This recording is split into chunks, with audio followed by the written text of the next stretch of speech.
Première anecdote, le restaurant aveugle. Il y a pas si longtemps avec ma meuf, on va dans un village paumé, pas très loin d'Angers, ça s'appelle Saint-Mathurin-sur-Loire. Il y a 15 000 habitants à Saint-Mathurin-sur-Loire, d'accord? C'est assez petit quoi. Je m'installe dans une petite crêperie perdue pareil au fin fond du village, et en arrivant à la table avec ma meuf, je vois un gars de mon âge et je me dis, lui, 100%, il me connaît. Alors je saurais pas vous expliquer pourquoi, mais tous les youtubeurs ont ce sixième sens de lui il me connaît ou lui me connaît pas. On l'a tous. Et lui, j'étais persuadé qu'il me connaissait. Et ça me fait presque chier parce que j'ai envie de passer un moment intime avec ma meuf et je sais très bien que le repas va être un peu biaisé parce que je vais devoir faire attention à ce que je dis, parce que je vais scruter, voir si je suis pas observé. Bref, je m'installe à la table et je chuchote un peu, tu sais, je dis à Louise, putain, je crois que le gars derrière c'est un abonné et tout. Et donc le repas se passe et tout, et a priori le gars vient pas me voir. Petit détail et pas des moindres, je suis de dos. Le mec est derrière moi, en famille, ce qui fait que je ne peux pas le voir et lui ne voit que mon dos. Comme on est très proche, j'entends toutes les conversations et le gars commence à parler et j'entends, ah ouais, le palmacho, je kiffe trop. Et je me dis, ok, je connais cette technique, on commence à parler de sujets genre YouTube jusqu'à ce qu'on en vienne à, oh mais c'est un mec de YouTube ça. Et au final, le gars m'accoste comme ça. Donc je commence à regarder Louis, je lui fais les yeux en mode,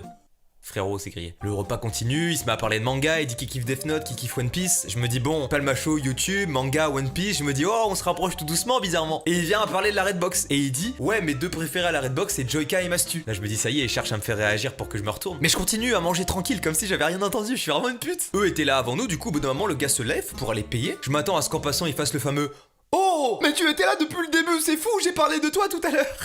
Non, le gars passe, va payer et s'en va. Il m'a pas vu. C'était une pure coïncidence. Recontextualisez le truc. Demain, vous êtes dans un village paumé, mais c'est votre village, votre truc à vous, tu vois. Vous êtes au restaurant habituel, à la place habituelle, et vous êtes là, Mastus, gros fils de pute. Et moi, je suis à côté et j'entends tout. Je trouve ça incroyable dans deux cas. Premièrement, je dis rien et vous ignorez que vous êtes passé à côté de moi et que vous m'avez trash talk en direct. Deuxièmement, imaginez, je me retourne à ce moment-là, la probabilité que vous étiez en train de parler de moi dans mon dos et que je sois là. Essayez d'imaginer la sensation dans laquelle vous seriez, le malaise.